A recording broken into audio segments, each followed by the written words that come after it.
suis Bob Ngamoué, né à Badankop en 1955. Après des études à Yaoundé, à l'école primaire de Messa, ensuite après le lycée Leclerc, j'ai fait des études de gestion, spécialité marketing à l'étranger, jusqu'au niveau du doctorat. Je suis parti en 1975. J'arrive en France, je suis surpris par un environnement qui est devant moi. Et c'est vrai, un souvenir qui ne me quittera jamais, c'est... On est avec un compatriote camerounais dans le hall avec un jeune monsieur. C'était en hiver. Blouson. Les sabots bretons. Les sabots. Tu fumais ces Gauloises là, toi. Habitant, il dit entrez. Je regarde mon frère Mani qui me regarde. Et puis on dit qu'on peut faire comme ça, c'est le prof. Hein. Mais c'était le prof, monsieur. C'était notre prof. Alors, il y a une mécanique qui se met en marche dans nos têtes. Donc on peut être professeur, puis on est un homme ordinaire. En termes de simplicité, parce que ça, c'est un déclic. Je peux vous assurer, je n'oublierai jamais ce moment, cet instant de ma vie, d'un homme, un jeune professeur déjà, alors qu'au Cameroun, on a la culture de celui qui arrive, c'est un vieux. Voilà un jeune qui a déjà tout fait, qui a déjà fait tout cela, mais qui est simple, qui est comme vous et moi. Qu'est-ce que c'est beau!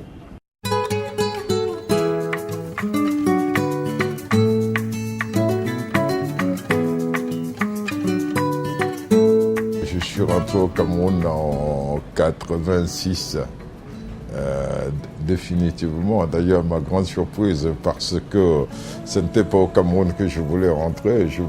J'étais à Londres pour finir mon anglais et poursuivre aux États-Unis. Aller encore maîtriser un pan de marketing et rentrer m'installer en France. Je suis donc arrivé un peu ici sans savoir comment. Et je suis bien content. Parce que même si j'avais réussi à aller aux États-Unis et rentrer en France, m'installer, je ne sais pas ce que ça m'aurait véritablement apporté. C'était difficile. Difficile. Et puis j'étais complètement blanc mentalement.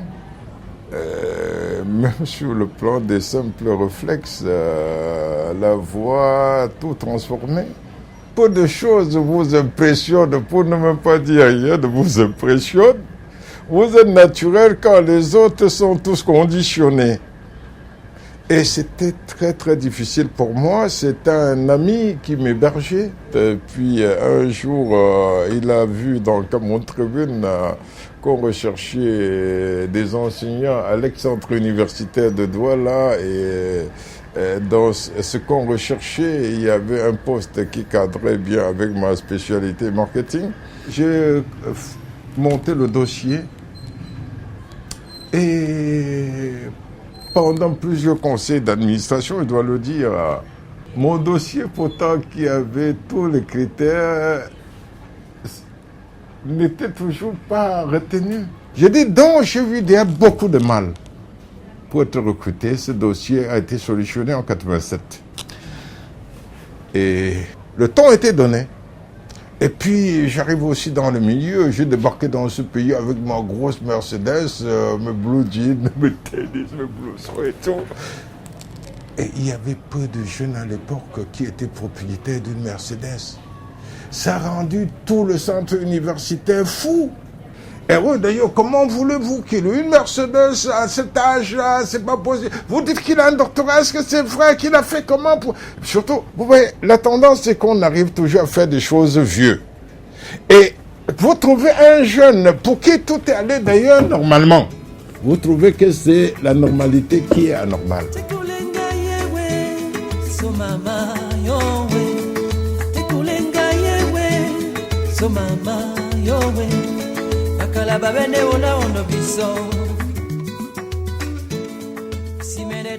J'avais déjà expérimenté ce que je ressentais dans le cadre du cycle de BTS à l'université de Douala, le cadre de l'UIT. C'est moi qui ai monté le cours de promotion sociale à l'UIT, et formation qui devait se faire le soir. Ensuite, le père Sianto, voyant le succès de truc, est venu me demander ici à Douala de venir l'aider à Yaoundé pour monter son cycle de BTS.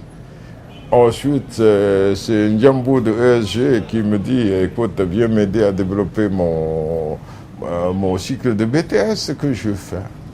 Mais dites-vous, celui qui avait accumulé le plus d'expérience sur comment on doit faire, c'est bien moi. Puisqu'en accompagnant ces personnes, c'est vrai, célèbres aujourd'hui, par leur grand succès, j'ai aussi appris. Mais très souvent, j'ai appris ce qu'il faut éviter de faire et ce qu'il faut faire. Et c'est pour ça que je dis, dans un pays comme celui-ci, je suis une immensité d'expérience en matière de l'école.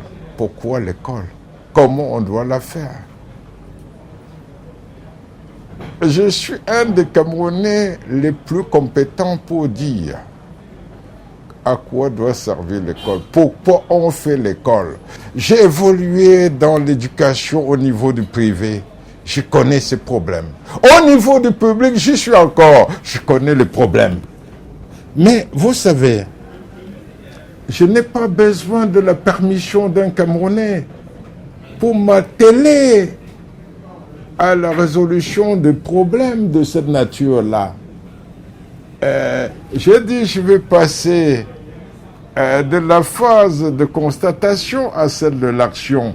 Et en fait, lorsque je monte ces structures de ISMA, ce n'est pas dans l'espoir un jour d'avoir mon double beefsteak à table à midi. J'ai compris tôt avant les Camerounais que l'environnement, le lieu où se développe l'apprentissage était un facteur déterminant pour le succès de cet apprentissage. C'est quelque chose que je ressentais qui m'entraînait. J'en avais la conviction, mais j'avais beaucoup de mal à pouvoir l'exprimer. Et c'est le jour où je tombe sur les écrits d'un savant de la trempe de Einstein que je dis, j'avais raison sur tous les autres et n'ont rien compris au pourquoi de l'école. Voilà ce que dit Einstein. Je n'ai jamais essayé d'enseigner quoi que ce soit à mes étudiants. J'ai juste essayé de créer un environnement propice à leur apprentissage. Mais cet environnement doit être parfait, aseptisé. Cet environnement, il doit faire corps avec. Ça doit les émerveiller. Et dès lors, il y a 1000 choses qui se mettent en mouvement en eux. C'est ce qui justifie la quantité de milliards qu'il faut pour mettre sur pied, pour rendre opérationnel le campus de ISMA au Cameroun. Un idéal de beauté, de perfection.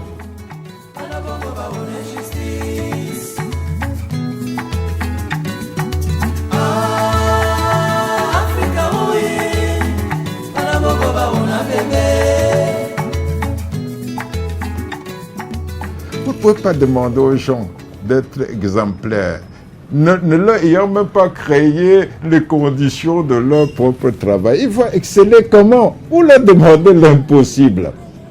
Donc les taudis dans lesquels on forme les Camerounais, on les tue à petit feu.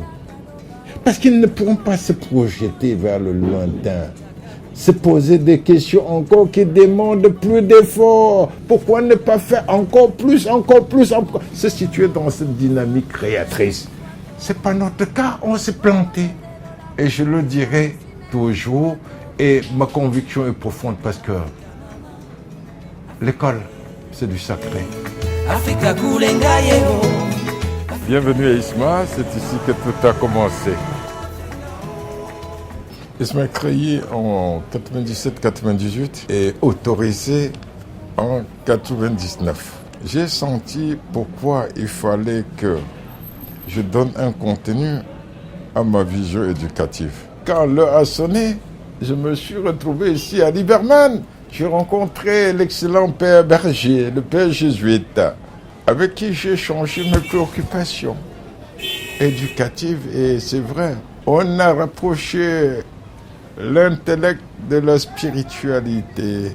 Et je dis de toute façon, à partir du moment où l'intellect trouve son aboutissement dans la spiritualité, nous disons la même chose. Vous portez la soutane pour prêcher. Moi, j'ai la liberté de choix du mode vestimentaire, mais en fait, la convergence ultime, c'est l'élévation de l'humain. Et là, c'est pour la tête, il m'a dit, écoutez, il y a en haut une salle. C'était cette salle-ci, et puis un endroit pouvant servir de bureau. Voici la première salle de classe que nous avons obtenue du recteur de Liberman, le père Berger, pour la première année. Et de l'autre côté, ça a toujours été mon petit bureau. La deuxième année, nous avons acquis cette deuxième salle de classe. Et naturellement, je vais vous montrer la troisième salle qu'on a acquise la troisième année. Bonjour Ariel! Nous avons acquis cette salle la troisième année. La quatrième année, nous sommes devenus locataires de cette quatrième salle de classe à Liberman. Ces 2 dernières années, on a acquis 2 nouvelles salles. Et nous avons acquis cette salle de classe dans laquelle je fais des cours en action commerciale. Bonsoir, professeur Tefak. Dans cette salle se déroule en ce moment un cours de droit fait par maître Tefak. C'est peut-être il y a 1 an ou 2 que j'ai eu le dehors. Les 2 salles du dehors. Vous voyez comment on est allé à pas de tortue. Et la vie, c'est ça. On n'a pas fait ça, tac, au sommet. On est allé tout doucement. Et il y a une chose qu'il faut comprendre vous-même, monsieur. C'est pas l'argent qui est important.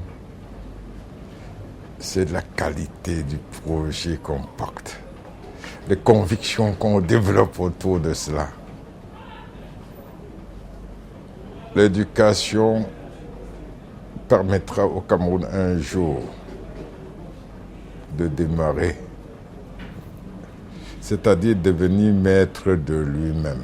Un jour, on m'appelle de l'université, on me dit qu'il y a beaucoup de jeunes qui sont en train de pleurer qu'ils avaient pris des inscriptions ici, puis ils sont allés en vacances au village. Quand ils reviennent, on dit que la salle de classe est pleine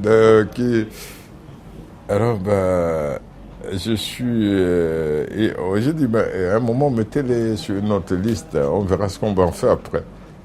Puis je rentre de l'université, m'assois ici, je dis, mais autant. Et si je reste assis, rien ne peut se faire. Alors je sors d'ici, je contourne la cathédrale, et je vois un bureau à louer. Mon chauffeur, il relève le numéro et puis on appelle, c'est le père Latalé lui-même qui m'a reçu. Hein. Et il me regarde et dit, est-ce que tu dis que tu as fait quoi? Je dis, marketing, papa. Il dit, tu peux gérer la quincaillerie ici? Je dis, non, papa, c'est trop compliqué pour moi parce que, attends, il y a trop de références, papa. Il dit, tu es honnête. Tu es honnête. Fabien. Prends les clés. Fabien, c'est un de ses fils. Va lui montrer, hein, tu lui donnes ce qu'il veut. Et puis, Isma quoi. Je me retrouve à Zépol là-bas, qui semblait à l'époque le plus grand site des épaules. Puis on passe des bac plus 2 aux licences professionnelles. Les 3 sites ne suffisent plus. On tombe encore chez l'Atelier à la rue de Bangui. 10 salles de classe. Ça doit faire 11 aujourd'hui. Après, les masters tombent aussi. Et les premiers masters avec l'université de Tchang vont sortir cette année. Entre-temps, j'ai bouclé le partenariat avec l'IAE de Poitiers, dont la deuxième promotion de master est même sortie déjà. Pendant qu'il était en licence, je faisais master Poitiers avec les gens de Poitiers. Je faisais des licences de l'université Paris-Est Marne-la-Vallée, ici en informatique. Parce que tout cela créait une succession de petites écoles. Et vous voyez, cette notion d'appartenance était difficile à réaliser parce qu'on est ici en ce moment, je ne sais pas ce qui se passe à Orménie, je ne sais pas ce qui se passe à Zépol ou à la rue de Manguier. Peut-être qu'il y a une autre philosophie d'Isma à tel endroit, je ne peux pas le savoir. Donc il n'y a pas ce sentiment global d'appartenance. Chacun croit que c'est lui Isma. Et que l'autre qui n'est pas Isma, puisqu'ils ne se connaissent même pas. Alors il fallait donc un lieu pour fédérer tout cela. Et ce lieu-là, j'ai eu encore beaucoup de chance. Le premier terrain que j'ai acheté ici avant la descente du centenaire, c'est le premier terrain qu'Isma a acquis. Mais qu'est-ce que je pensais faire une tour comme ça pour l'école? J'ai eu beaucoup de problèmes avec ceux qui m'ont vendu le terrain. Et ça traînait de 2002. Je suis devenu propriétaire de ce terrain en novembre ou en septembre 2010. Entre-temps, on m'a dit que la Maïtu était en train de vendre son manteau, c'est-à-dire sans faire de bruit. Ah bon? J'ai dit, mais super. Je suis allé. On m'a regardé, on dit, monsieur Ngamou, franchement, le prix du mètre carré est tel que... J'allais pour 3000 mètres carrés. Le délégué Logon de la Maïtu, délégué régional, il m'a dit, il y a quelqu'un qui est à côté de toi, il a 2000 quelque chose. Si tu ne prends pas, tu vas le regretter plus tard. Je ne voyais pas d'où pouvait provenir l'argent. Il dit, je te conseille de prendre. J'ai pris. Pendant que j'ai payé, tel autre est défaillant. Je prends. Jusqu'à me situer dans les 8000 mètres carrés. Je ne peux pas vous donner le montant. Il vaut mieux ne pas le savoir.